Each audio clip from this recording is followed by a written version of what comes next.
Morning বন্ধুরা, heavy nice day. তো চলো দেখো, রান্নাবান্না সব মোটামুটি কমপ্লিট করে নিয়েছি।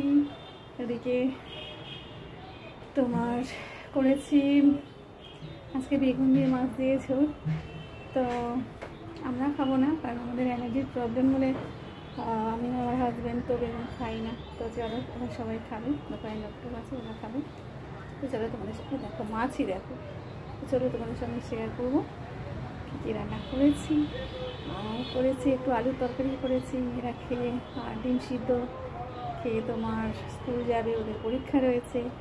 আর তোমার করেছি তোমার নিম পাতাটা আলু ভাতে দিয়ে একটু মাখা করবো, আলু সিদ্ধও দিয়েছি ভাতের মধ্যে। তারপরে মাটন তো আছে, সেটা হয় কি চলে যাবে। তো করে নিয়েছি, এবারে একটু খাবার দাবো আর তো চলো, তোমরা সবাই ভালো থেকো, সুস্থ থেকো, সাবধানে থেকো। আর ভালো লাগলে লাইক কমেন্ট শেয়ার করতে ভুলো না কিন্তু। Tata, love you guys.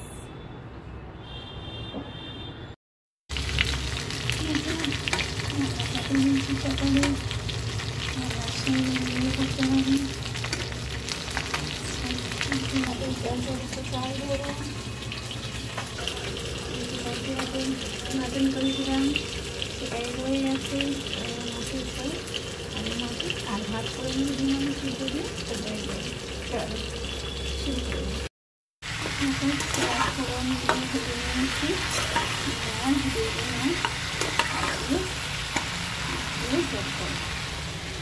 মাছ ভাজা হয়ে গেছে।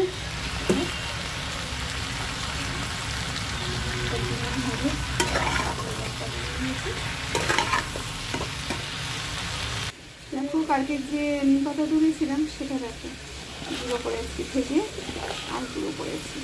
আলু ভাতে দিয়ে দিয়েছি, সেটা দিয়ে মাখা করে দিয়েছি।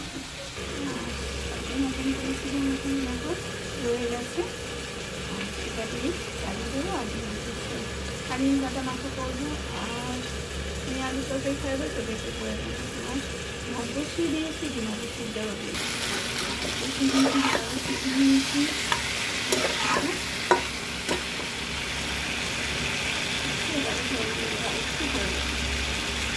আলু কেটে নিয়েছি, এখন আলু সিদ্ধ হয়ে এসছে, মাছটা দিয়ে দিয়েছি।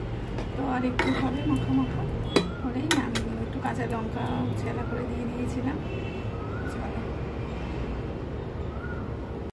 দেখো বন্ধুরা, বেগুন আলু মাছ দিয়ে ঝোল কমপ্লিট হয়ে গেছে। তো কেমন লাগলো তোমরা জানিও, দেখো কেমন হচ্ছে জানিও। কি বেগুন আলু মাছ দিয়ে ঝোল করেছি মাছ। দেখো আলু ভাতে মাছ দিয়ে দিয়েছি, দেখে নিলাম। আরে গরম গরম ভাত আর নিম পাতা, চলো আলুর তরকারি। দেখো কি সুন্দর লাগছে না, কি দারুণ লাগছে। দেখো গঙ্গার পাড়ে দেখো মাছ ধরা চলছে, সব বসেছে।